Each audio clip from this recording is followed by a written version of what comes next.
വർത്തമാനം. ഇന്നത്തെ പ്രധാനപ്പെട്ട പത്രവാർത്തകൾ.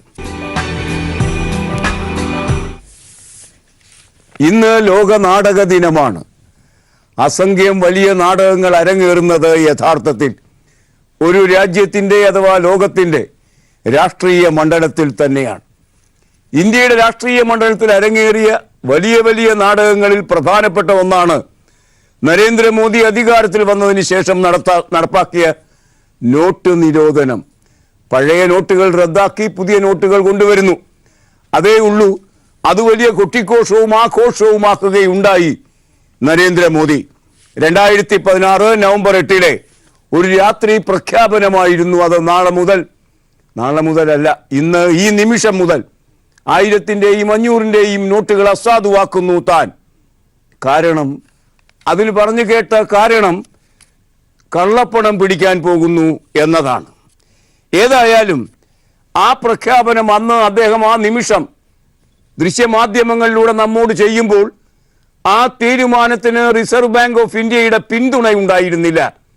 റിസർവ് ബാങ്ക് ഓഫ് ഇന്ത്യ തീരുമാനിക്കാതെ ഇത്തരമൊരു നടപടിയിലേക്ക് സ്വയം എടുത്തെറിയാൻ നമ്മുടെ നരേന്ദ്രമോദിയെ പ്രേരിപ്പിച്ചത് എന്താകാം? ഏതായാലും RBIയുടെ പിന്തുണ അതിനുണ്ടായിരുന്നില്ല എന്ന് ഇപ്പോൾ തെളിഞ്ഞു കഴിഞ്ഞിരിക്കുന്നു. കള്ളപ്പണം പിടിക്കുക എന്നതായിരുന്നു ലക്ഷ്യമെങ്കിൽ നിരോധിച്ച നോട്ടിന്റെ 99.3% തിരിച്ചെത്തി.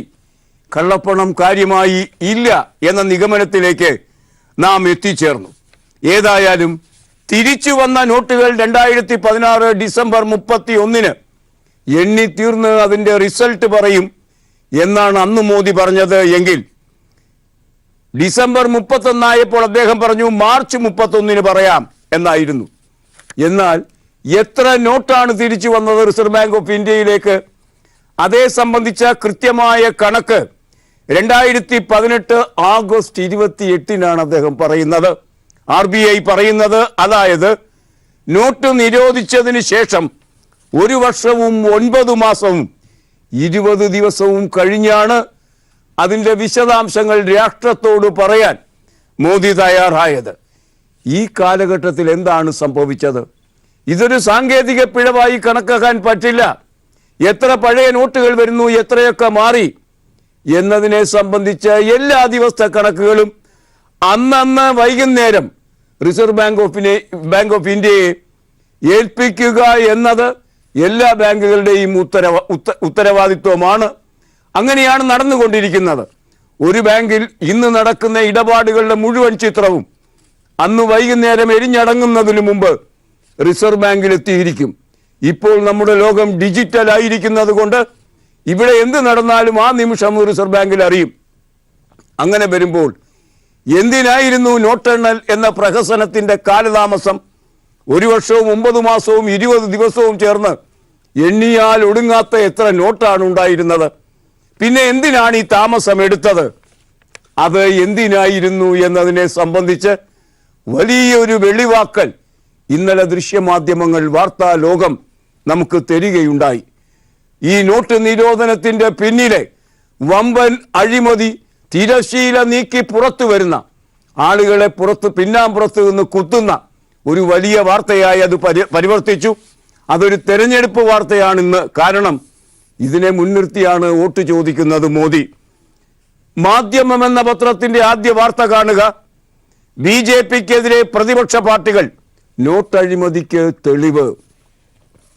നോട്ട് നിരോധനത്തിൻ്റെ മറവിൽ BJP വൻ അഴിമതി നടത്തിയതിന് തെളിവും നിരത്തി പ്രതിപക്ഷ പാർട്ടികൾ. ഗുജറാത്തിലെ അഹമ്മദാബാദിൽ BJP ഓഫീസിലും സമീപത്തുള്ള ഫാം ഹൗസിലും വെച്ച് അസാധുവാക്കിയ നോട്ടുകൾ 40% കമ്മീഷൻ വാങ്ങി മാറ്റി നൽകുന്നതിൻ്റെ വീഡിയോ ദൃശ്യങ്ങൾ വാർത്താ സമ്മേളനത്തിൽ പ്രതിപക്ഷ നേതാക്കൾ പ്രദർശിപ്പിച്ചു. ട്രൈ കളർ ന്യൂസ് നെറ്റ്വർക്ക് വെബ്സൈറ്റിൽ നിന്ന് ഡൗൺലോഡ് ചെയ്ത ദൃശ്യങ്ങളാണ് ഇവയെന്നും സംഭവത്തിൽ അന്വേഷണം നടത്തണമെന്നും കോൺഗ്രസ് നേതാവ് കപിൽ സിബൽ ആവശ്യപ്പെട്ടു.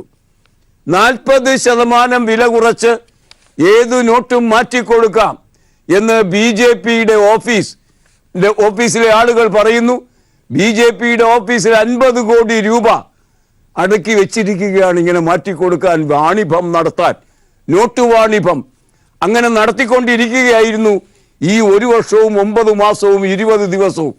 കേരളത്തിൽ എന്തായാലും BJP നേതാക്കൾ അത് ചെയ്തതായി കാണുന്നില്ല. കാരണം അങ്ങനെ ഉണ്ടായിരുന്നുവെങ്കിൽ അത് വളരെ പെട്ടെന്ന് പാട്ടാകുമായിരുന്നേനെ.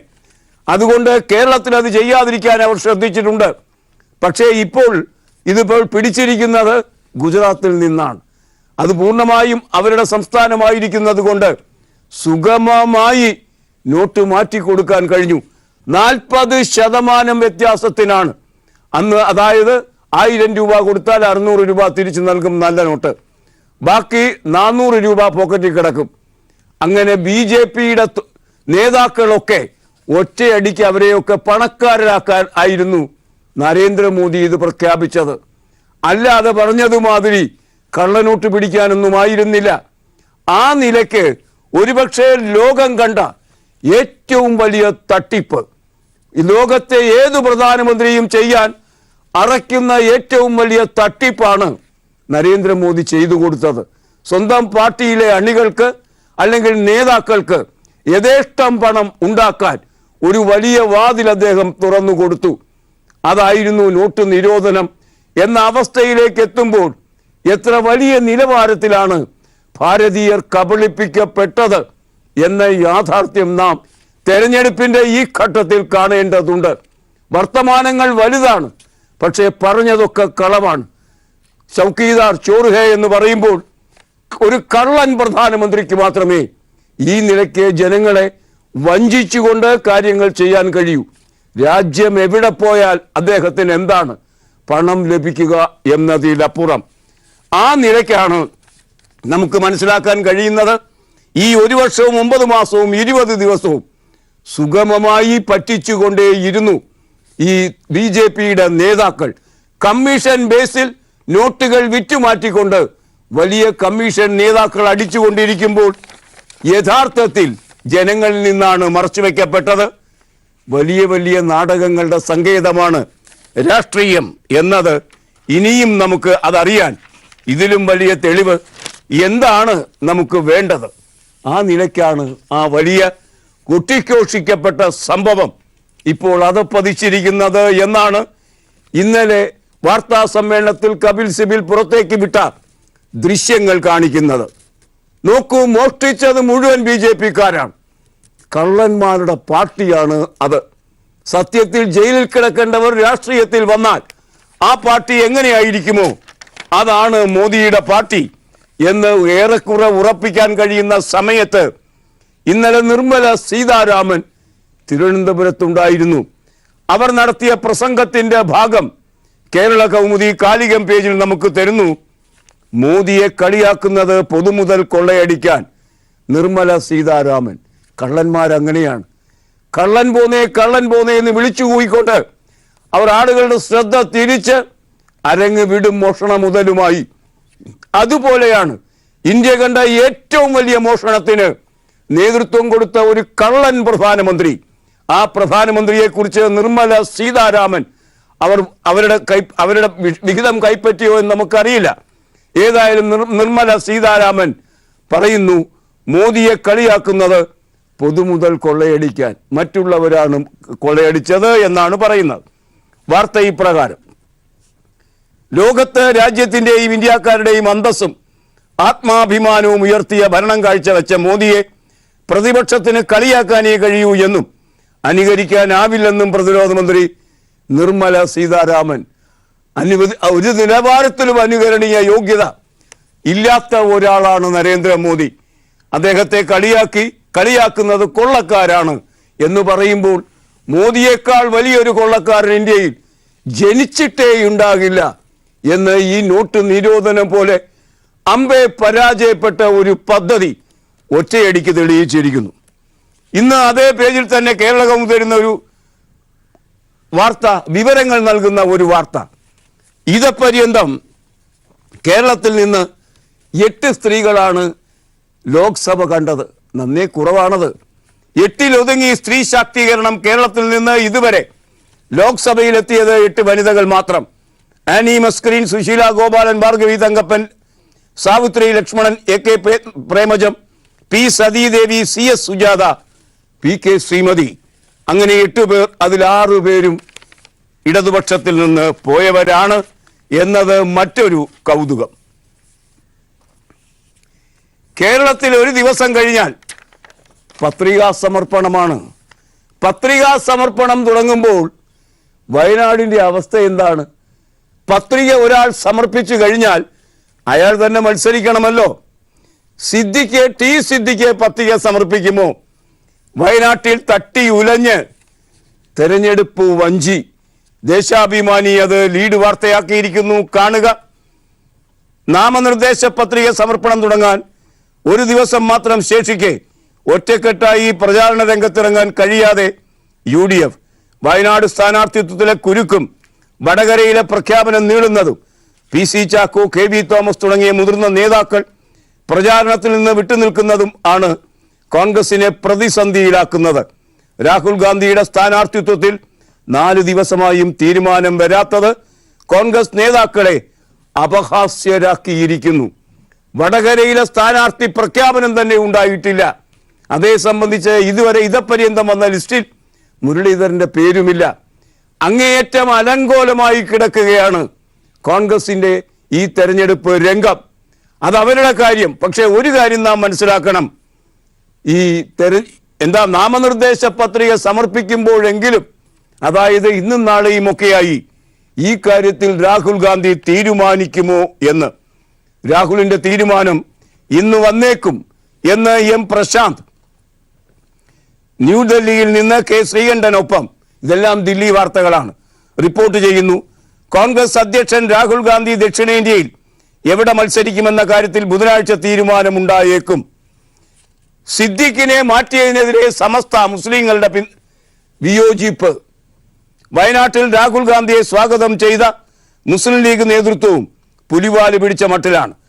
സിദ്ദിഖിനെ മാറ്റിയതിനെതിരെ സമസ്തയും കോൺഗ്രസ് സ്ഥാനാർത്ഥി നിർണയത്തിൽ മുസ്ലിം പ്രാതിനിധ്യം കുറഞ്ഞുവെന്ന പരാതിയുമായി EK സുന്നി വിഭാഗവും പ്രതിഷേധമുയർത്തിയതാണ് ലീഗിൽ ആഭ്യന്തര കലഹത്തിന് വഴിവെച്ചിരിക്കുന്നത് എന്ന നിലയ്ക്ക് മറ്റൊരു വാർത്തയും തെരഞ്ഞെടുപ്പ് മണ്ഡലത്തിൽ നിന്ന് നമുക്ക് ഇന്ന് ലഭിക്കുന്നു. 2 സീറ്റിൽ മോദി മത്സരിക്കും, അതുകൊണ്ടായിരിക്കാം 2 സീറ്റിൽ താനും മത്സരിക്കണം എന്ന് രാഹുൽ ഗാന്ധിയും തീരുമാനിച്ചത്. ഏതായാലും മോദിക്ക് 2ാം സീറ്റില്ല. 2ാം സീറ്റിൽ അദ്ദേഹം മത്സരിക്കുന്നില്ല. ഏത് സീറ്റാണോ മോദിയുടെ 2ാം സീറ്റായി കർണാടകത്തിൽ കണ്ടുവച്ചിരുന്നത്, ആ സീറ്റിൽ വേറെ സ്ഥാനാർത്ഥിയായി കർണാടകത്തിലെ ബാംഗ്ലൂർ സൗത്ത് പ്രധാനമന്ത്രി നരേന്ദ്രമോദി മത്സരിക്കും എന്ന് പ്രചരിപ്പിച്ചിരുന്ന ബാംഗ്ലൂർ സൗത്തിൽ 28-കാരനായ അഭിഭാഷകൻ തേജസ്വി സൂര്യയെ BJP സ്ഥാനാർത്ഥിയാക്കിയിരിക്കുന്നു. അതുകൊണ്ട് അദ്ദേഹം ഒരു സീറ്റിൽ മാത്രമേ ഇത്തവണ മത്സരിക്കൂ എന്ന് പ്രതീക്ഷിക്കാം നമുക്ക്. ഇനിയിപ്പോൾ രാഹുലിന് ഇങ്ങോട്ട് വരാതിരിക്കാൻ ഇതൊരു പുതിയ കാര്യമാവുകയും ചെയ്തേക്കാം. വയനാട്ടിൽ തീരുമാനം വൈകില്ല എന്ന് ഹൈക്കമാൻഡ് പറയുന്നതായി മാതൃഭൂമി പറഞ്ഞിരിക്കുന്നു. മാതൃഭൂമി 1-ാം പേജിലെ വലിയ വാർത്തയാണത്. കർണാടകത്തിൽ മത്സരിക്കാനും അദ്ദേഹത്തിന് മേൽ സമ്മർദ്ദമുണ്ട്. വടകരയിൽ പ്രഖ്യാപനം നീളുന്നത് സാങ്കേതികം മാത്രമെന്ന് പ്രകാശൻ പുതിയട്ടി പറയുമ്പോൾ ആ വാർത്ത ഇങ്ങനെ: കോൺഗ്രസ് അധ്യക്ഷൻ രാഹുൽ ഗാന്ധി വയനാട്ടിൽ മത്സരിക്കുന്ന കാര്യത്തിൽ തീരുമാനം വൈകില്ലെന്ന് ഹൈക്കമാൻഡ്. ഇടതുപാർട്ടികളുടെ സമ്മർദ്ദം, പ്രധാനമന്ത്രി നരേന്ദ്രമോദി കർണാടകത്തിൽ മത്സരിക്കുമോ എന്നതിലെ അവ്യക്തത തുടങ്ങിയ ഘടകങ്ങളാണ് തീരുമാനം വൈകാനിടയാക്കുന്നത്. ഏതായാലും അദ്ദേഹം വന്നോട്ടെ വരാതിരുന്നോട്ടെ, സിദ്ദിഖിനെ സംബന്ധിച്ച് ഇത് ഒരു അശ്വനീപാതം മാതിരിയായിരിക്കുന്നു മാറി തീർന്നത്. കാരണം കഴിഞ്ഞ 5 ദിവസമായി യാതൊന്നും അവിടെ സംഭവിക്കാതിരിക്കുന്ന അവസ്ഥ സൃഷ്ടിച്ചത് കോൺഗ്രസ് തന്നെയാണ്, പ്രതിപക്ഷങ്ങളൊന്നുമല്ല. ഈ കാര്യത്തിൽ രാഹുൽ വരില്ല എന്ന് ഉറപ്പിച്ച് തറപ്പിച്ച് അന്തിമമായി പറയുന്നത് സ്ഥാനാർത്ഥി സിദ്ദിഖ് തന്നെ. മംഗളം എന്ന പത്രം അത് ലീഡ് വാർത്തയാക്കിയിരിക്കുന്നു. എന്തടിസ്ഥാനത്തിലാണ് രാഹുൽ വരില്ല എന്ന് സിദ്ദിഖ് പറയുന്നത്? ഈ വാർത്തയിൽ അതും പറയുന്നുണ്ട്. നമുക്ക് ആ വാർത്തയുടെ വിശദാംശങ്ങളിലേക്ക് പോകാം ഒരു ചെറിയ പരസ്യയുടെ വേളയ്ക്ക് ശേഷം. രാഹുൽ വരാനിടയില്ല എന്ന് സ്ഥാനാർത്ഥി സിദ്ദിഖ് പറയുന്നു. മംഗളത്തിന്റെ ലീഡ് വാർത്തയിൽ രാഹുൽ വരില്ല, സിദ്ദിഖ് തന്നെ സ്ഥാനാർത്ഥി, നാളെ നാമനിർദ്ദേശ പത്രിക നൽകും എന്ന് ടി സിദ്ദിഖ് തന്നെ വെളിവാക്കിയിരിക്കുന്നു. സുനിൽ ജെ സണ്ണി തിരുവനന്തപുരത്ത് റിപ്പോർട്ട് ചെയ്യുന്ന ആ വാർത്ത ഇങ്ങനെയാണ്: രാഹുൽ ഗാന്ധി വരില്ലെന്ന് തനിക്ക് ഉറപ്പുണ്ടെന്നും വയനാട് മണ്ഡലത്തിൽ താൻ തന്നെ സ്ഥാനാർത്ഥിയാകുമെന്നും കോഴിക്കോട് DCC അധ്യക്ഷൻ ടി സിദ്ദിഖ് നാളെ വയനാട് മണ്ഡലത്തിൽ നാമനിർദ്ദേശ പത്രിക നൽകുമെന്നും ടി സിദ്ദിഖ് മംഗളത്തോട് പറഞ്ഞിരിക്കുന്നു. ആ നിലയ്ക്കാണ് അദ്ദേഹം പറയുന്നത്. ആര് പറയുന്നതാണ് വിശ്വസിക്കുക? ഉമ്മൻചാണ്ടി പറയുന്നത് വരും എന്നാണെങ്കിൽ ടി സിദ്ദിഖ് പറയുന്നു വരില്ല എന്ന്. BJP എന്ന പാർട്ടി 1980 സ്ഥാപിക്കുന്ന സമയത്ത് നേതാക്കളായിരുന്ന രണ്ടാളുകൾ 80 വയസ്സ് താണ്ടിയ വന്ധ്യവയോധികർ, ഒന്ന് LK അദ്വാനിയും മറ്റൊന്ന് MM ജോഷിയുമാണ്. ഇരുവർക്കും ഇത്തവണ സീറ്റ് നൽകിയില്ല, നരേന്ദ്രമോദിയും അമിത്ഷായും. അങ്ങനെ ഒരു കാലത്ത് നരേന്ദ്രമോദി ഈ അദ്വാനിയുടെ പെട്ടിയെടുത്ത് നടന്നയാളായിരുന്നു. ഗാന്ധിനഗറിൽ അദ്ദേഹം മത്സരിക്കുന്ന സമയത്ത് നരേന്ദ്രമോദി പ്രധാനമന്ത്രിയായി തീർന്ന ആ സാഹചര്യത്തിൽ അന്ന് അദ്ദേഹം വിതിമ്പി കരഞ്ഞുകൊണ്ട് അദ്വാനിയുടെ അംഗീകാരം യാചിച്ചു നിന്ന ചിത്രം നാം എല്ലാം കണ്ടതാണ് ദൃശ്യമാധ്യമത്തിൽ. ആ കരച്ചിൽ കള്ളക്കരച്ചിലായിരുന്നു. കാരണം അദ്വാനിയോട് പറയാതെ, ആലോചിക്കാതെ, ആരോടും ഒന്നും പറയാതെ ഗാന്ധിനഗറിൽ ഇത്തവണ മത്സരിക്കുന്നത് അമിത്ഷായാണ്. വന്ധ്യവയോധികരോട് കാണിക്കുന്ന അപമാനകരമായ ഈ ഒരു അനാസ്ഥയുണ്ടല്ലോ, അവരെ അംഗീകരിക്കാത്ത അവസ്ഥ, സ്ഥാപക നേതാക്കളെ വെറും കരിവേപ്പില മാതിരി എടുത്തെറിയുന്ന അവസ്ഥ, ആ അവസ്ഥ ഇന്ന് പത്രത്തിൽ വാർത്തയായിരിക്കുന്നു. അദ്വാനിക്ക് പിന്നാലെ ജോഷിയും പുറത്ത്. LK അദ്വാനിക്ക് പിന്നാലെ മുതിർന്ന നേതാവ് മുരളി മനോഹർ ജോഷിക്കും BJP സീറ്റ് നിഷേധിച്ചു. MM ജോഷി പ്രതിദാനം ചെയ്യുന്ന ഉത്തർപ്രദേശിലെ കാൺപൂർ മണ്ഡലത്തിൽ പ്രാദേശിക സ്വാധീനമുള്ള സത്യദേവ് പൗജൌജിക്കാണ് സീറ്റ് നൽകിയത്. അദ്ദേഹം വാരണാസിയിലാണ് സ്ഥിരം മത്സരിച്ചു കൊണ്ടിരുന്നത്. കഴിഞ്ഞ തവണ മോദിക്ക് വാരണാസി ഒഴിഞ്ഞുകൊടുത്തുകൊണ്ടാണ് അദ്ദേഹം കാൺപൂരിലേക്ക് പോയത്. കൃത്യമായും അതിന് തക്ക മറുപടി തന്നെ മോദി കൊടുത്തു. എവിടെ കൊണ്ടുപോയി തീർക്കും ഈ മഹാൻ ഈ പാപഭാരമെല്ലാം എന്ന് വെറുതെ തലയിൽ കൈവച്ച് ആലോചിച്ചു പോകും മാലോകർ ഇത്തരം വാർത്തകളൊക്കെ കാണുമ്പോൾ. ഗാന്ധിജിയെ ദി ഗ്രേറ്റ് വാക്കർ, മഹാനായ കാൽനടക്കാരൻ എന്ന് വിശേഷിപ്പിച്ചത് ചാർലി ചാപ്ലിനാണ്. ഗാന്ധിജി എത്ര ദൂരം നടന്നു കാണും ഇന്ത്യയിൽ? ഇന്ന് ദീപിക ആ കൗതുക വാർത്ത നമുക്ക് തരുന്നു. മഹാത്മജി നടന്നത് 79,000 കിലോമീറ്റർ. ഭാരത സ്വാതന്ത്ര്യ സമരവുമായി ബന്ധപ്പെട്ട് മഹാത്മാഗാന്ധി നടന്നത് 79,000 കിലോമീറ്റർ. ഭൂമിയെ 2 തവണ ചുറ്റി വരാവുന്ന ദൂരം.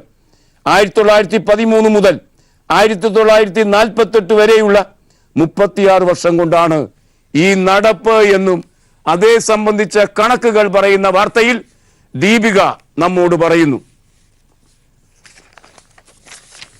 തെരഞ്ഞെടുപ്പ് ഗോതയിൽ നിന്ന് ഇത്തരം വാർത്തകളാണ് നമുക്ക് ലഭിക്കുന്നത് എങ്കിൽ മറ്റു വാർത്തകൾ എന്തൊക്കെയാണ്? താപനിലയിലെ ഉയർച്ച 28 വരെ തുടരുമെന്ന് റിപ്പോർട്ട് നമുക്കറിയാം ആയിരുന്നു. ആ ഉയർച്ച 3 ഡിഗ്രി വരെയാകാം എന്ന് പറയുമ്പോൾ ഇന്നും നാളെയും ചൂടിൻ്റെ എരിപൊരി സഞ്ചാരമായിരിക്കും മലയാളി അനുഭവിക്കാൻ പോകുന്നത്. തിളച്ചു മറിഞ്ഞ് കേരളം 37 പേർക്ക് പൊള്ളലേറ്റു. ഇന്നും നാളെയും താപനില 3 ഡിഗ്രി വരെ ഉയരും. സംസ്ഥാനത്ത് അന്തരീക്ഷ താപനില ക്രമാതീതമായി ഉയർന്നതോടെ കേരളം വേനൽ ചൂടിൽ ഉരുകിയൊലിക്കുന്നു. പാലക്കാട് ഇന്നലെ 41 ഡിഗ്രി സെൽഷ്യസ് ആയിരുന്നു താപനില. കഴിഞ്ഞ 2 ദിവസമായി പാലക്കാട് ഈ സ്ഥിതി തുടരുകയാണ്. എറണാകുളം ജില്ലയിൽ 2 പേർക്ക് സൂര്യാഘാതമേറ്റതുൾപ്പെടെ സംസ്ഥാനത്തിന്റെ വിവിധ ഭാഗങ്ങളിലായി ഇന്നലെ 37 പേർക്കാണ് പൊള്ളലേറ്റത്. അതോടൊപ്പം കാലാവസ്ഥാ വ്യതിയാനത്തെ തുടർന്ന് ഈ മാസം ഇന്നലെ വരെ 3481 പേർക്ക് ചിക്കൻ പോക്സും 39 പേർക്ക് മഞ്ഞപ്പിത്തവും സ്ഥിരീകരിച്ചിട്ടുണ്ട്. ശുദ്ധജലം, ശുദ്ധമായ ഭക്ഷണം എന്നിവയുടെ കാര്യത്തിൽ ജാഗ്രത പാലിക്കണമെന്ന് ആരോഗ്യവകുപ്പ് നിർദ്ദേശിക്കുകയും ചെയ്തു. ഇതൊക്കെയാണ് വെയിലിനെ കുറിച്ച് നമുക്ക് ലഭിക്കുന്ന വാർത്തകൾ. കേരള കൗമുദി ഓച്ചിറയിൽ നിന്ന് അപ്രത്യക്ഷയായ പെൺകുട്ടിയെ കുറിച്ചുള്ള വാർത്ത ഇന്ന് നമുക്ക് തരുന്നുണ്ട്. ആ വാർത്തയെക്കുറിച്ച് ആലോചിക്കുമ്പോൾ മൈനറായ 13 വയസ്സായ പെൺകുട്ടിയെ വീട്ടിൽ കയറി അമ്മയും അച്ഛനെയും ഒക്കെ മർദ്ദിച്ച് അവശരാക്കി തട്ടിക്കൊണ്ടുപോയി. ഇതായിരുന്നു വാർത്തയെങ്കിൽ അതാണ് പോക്സോ നിയമം ആയത്. ഇതായിരുന്നു വാർത്തയെങ്കിൽ ഇന്നതൊക്കെ മാറിയിരിക്കുന്നു. പെൺകുട്ടിയുടെ സർവ്വസമ്മതത്തോടെയാണ് പെൺകുട്ടിയെയും കൊണ്ട് ചെറുപ്പക്കാരൻ നാടുവിട്ടത്. 19 വയസ്സുകാരൻ, പെൺകുട്ടിക്ക് 18 വയസ്സായി തുടങ്ങിയ വാർത്തകൾ ഇന്നലെ മുതൽ നാം കേട്ടു തുടങ്ങുന്നു. നമുക്ക് ആ വാർത്തയുടെ വിശദാംശങ്ങളിലേക്ക് പോകാം മറ്റൊരു ചെറിയ പരസ്യ ഇടവേളയ്ക്ക് ശേഷം. ആ വാർത്ത പത്രം തരുന്നത് ഇപ്രകാരം: ഓച്ചിറയിൽ നിന്ന് തട്ടിക്കൊണ്ടുപോയ പെൺകുട്ടിയെ മുംബൈയിൽ കണ്ടെത്തി. ഓച്ചിറയിൽ നിന്ന് തട്ടിക്കൊണ്ടുപോയ രാജസ്ഥാൻ സ്വദേശിയായ നാടോടി പെൺകുട്ടിയെ അന്വേഷണ സംഘം മുംബൈയിൽ കണ്ടെത്തി. ഒപ്പമുണ്ടായിരുന്ന പ്രധാന പ്രതി ഓച്ചിറ കന്നിട്ട പ്രേം നിവാസിൽ മുഹമ്മദ് റോഷനെ പോലീസ് കസ്റ്റഡിയിലെടുത്തു. മുംബൈ പൻവേലിന് സമീപത്തെ ചേരിയിലെ വാടകമുറിയിൽ ഇന്നലെ രാവിലെ 10 മണിയോടെയാണ് ഇവരെ കണ്ടെത്തിയത്. തങ്ങൾ പ്രണയത്തിലാണെന്നും ഒന്നിച്ച് ജീവിക്കാൻ തീരുമാനിച്ചാണ് നാടുവിട്ടതെന്നും ഇരുവരും പോലീസിനോട് പറഞ്ഞു. പെൺകുട്ടിക്ക് 18 വയസ്സായെന്ന് പ്രതി മുഹമ്മദ് റോഷൻ പറഞ്ഞു. പെൺകുട്ടി അത് അംഗീകരിക്കുകയും ചെയ്തു. ആധാർ കാർഡിന്റെ അടിസ്ഥാനത്തിലാണ് ആ അംഗീകാരം എന്നുകൂടി പെൺകുട്ടി പറഞ്ഞിരിക്കുന്നു. ഇതേ സംബന്ധിച്ച് ഇതുവരെ നാം കേട്ട എല്ലാ കഥകളും തെറ്റാണ് എന്ന് ബോധ്യപ്പെടുത്തുന്ന വാർത്തയാണ് നമുക്ക് ലഭിക്കുന്നത്. മിനിമം വേതനം കോൺഗ്രസ് അതിൻ്റെ ന്യായ എന്ന പദ്ധതി പ്രഖ്യാപിച്ചു കഴിഞ്ഞു. മിനിമം വേതന തുക ഗൃഹനാഥയുടെ കയ്യിലാണ് കിട്ടുക. നമ്മുടെ റേഷൻ കാർഡൊക്കെ അങ്ങനെ ആയിരിക്കുന്നുള്ളത് പുതിയ കാര്യമൊന്നുമല്ല. പക്ഷേ തുക പുരുഷന് കിട്ടില്ല എന്ന കാര്യം മലയാള മനോരമ ഇന്ന് വാർത്തയാക്കി തരുമ്പോൾ അതിൻ്റെ പ്രഖ്യാപനത്തിന് ശേഷമാണ് സ്ത്രീ ആയിരിക്കും അത് വാങ്ങിയെടുക്കുക എന്ന വാർത്ത പിന്നീടാണ് വന്നത്. കോൺഗ്രസിന്റെ മിനിമം വേതന പദ്ധതി പ്രകാരം പ്രതിവർഷമുള്ള 72,000 രൂപ എത്തുക പാവപ്പെട്ട കുടുംബങ്ങളുടെ ഗൃഹനാഥയുടെ ബാങ്ക് അക്കൗണ്ടിലേക്ക്. കുടുംബത്തിന്റെ പുരോഗതി സ്ത്രീകളിലൂടെയാകണം എന്ന പ്രിയങ്ക ഗാന്ധിയുടെ നിർദ്ദേശം കോൺഗ്രസ് അധ്യക്ഷൻ രാഹുൽ ഗാന്ധിയും ശരിവെക്കുകയായിരുന്നു. അതിന് പ്രിയങ്ക എന്തിനാണ് പറയേണ്ടത്? ഇതിനു മുമ്പ് നമുക്കറിയാവുന്നത് മാതിരി റേഷൻ കാർഡ് സ്ത്രീകളുടെ പേരിലാക്കി കഴിഞ്ഞ ഒരു നാടാണല്ലോ ഇത്. വെറുതെ ഒരു പേര് അങ്ങ് അച്ചടിച്ച് കാണിക്കുക എന്നതിൽ കവിഞ്ഞ് അതിന് വലിയ പ്രിയങ്ക പ്രാധാന്യമൊന്നുമില്ല. കേരള യൂണിവേഴ്സിറ്റി ഉത്തരക്കടലാസുകൾ അപ്രത്യക്ഷമാക്കുന്നതിൽ അത്ഭുതകരമായ മെയ്വഴക്കം പ്രദർശിപ്പിക്കുന്ന ആളുകളാണ്. ഇന്നൊരു വാർത്ത മനോരമയിൽ 45 പേരുടെ ഉത്തരക്കടലാസ് കേരള യൂണിവേഴ്സിറ്റിയിൽ നിന്ന് കാണാതായി. ശരിക്കും പറഞ്ഞാൽ വിദ്യാർത്ഥികളുടെ ഉള്ളിൽ തീ കോരിയിടുന്ന വാർത്തയാണിത്. വിവിധ പരീക്ഷകൾ എഴുതിയ 45 വിദ്യാർത്ഥികളുടെ ഉത്തരക്കടലാസ് കേരള സർവകലാശാലയിൽ നിന്ന് കാണാതായി. Government college Karyavattom, university college, government college Kanjiramkulam, SD college Alappuzha, Rajadhani college of engineering Thiruvananthapuram, national college Ambalathara എന്നിവിടങ്ങളിലെ BA, BSc, MSc, BTech പരീക്ഷകൾ എഴുതിയവരുടെ ഉത്തരക്കടലാസുകളാണ് നഷ്ടപ്പെട്ടത്. പരീക്ഷാ കേന്ദ്രങ്ങളിൽ നിന്ന് കൃത്യമായി സർവകലാശാലയിൽ ഇവ എത്തിച്ചിരുന്നു. എങ്ങനെ നഷ്ടപ്പെട്ടു എന്ന് അന്വേഷിക്കാനോ ഉത്തരവാദികളായ ഉദ്യോഗസ്ഥർക്കെതിരെ നടപടി സ്വീകരിക്കാനോ അധികൃതർ തയ്യാറാകുന്നില്ല എന്ന പരാതിയും ഈ കാര്യത്തിൽ ഉയർന്നു വന്നിട്ടുണ്ട് എന്ന് ഈ വാർത്തയ്ക്കൊപ്പം പത്രം നമ്മോട് പറയുന്നു. തിരുവനന്തപുരം പോലീസ് ആസ്ഥാനത്തിനും മുകളിലും പത്മനാഭസ്വാമി ക്ഷേത്രത്തിന് മുകളിലും ഡ്രോണുകൾ സംശയകരമായി പറന്നു കളിച്ച ദിവസങ്ങൾ ഉണ്ടായിരുന്നു. അത് തിരിച്ചറിഞ്ഞപ്പോൾ അതേ സംബന്ധിച്ച് അന്വേഷണം തുടങ്ങി. ഉപയോഗത്തിലുള്ള 24 ഡ്രോണുകൾ പോലീസ് പിടിച്ചെടുത്ത വാർത്ത മെട്രോ മനോരമ അതിൻ്റെ 1-ാം പേജ് വാർത്തയായി തരുന്നു. കാണുക, 24 ഡ്രോൺ പോലീസ് പിടിച്ചെടുത്തു. ആദ്യം കാണപ്പെട്ട ഡ്രോൺ വിദേശ നിർമ്മിതം എന്നും പോലീസ്. നഗരത്തിൽ വിവിധ ഏജൻസികളും വ്യക്തികളും ഉപയോഗിച്ചിരുന്ന 24 ഡ്രോണുകൾ പോലീസ് പിടിച്ചെടുത്തു. പോലീസ് ആസ്ഥാനത്തിന് മുകളിലും ശ്രീ പത്മനാഭ ക്ഷേത്രത്തിന് സമീപവും തിങ്കളാഴ്ച അർദ്ധരാത്രിയോടടുത്ത് സംശയാസ്പദമായ രീതിയിൽ ഡ്രോൺ കാണപ്പെട്ട സാഹചര്യത്തിലാണ് ഈ നടപടി. കർശന നിരീക്ഷണമാണ് പോലീസ് ഇക്കാര്യത്തിൽ സ്വീകരിക്കുന്നത് എന്നും വാർത്തകൾ നമ്മോട് പറയുന്നു. ഇനി ഇന്നത്തെ ചിത്രം.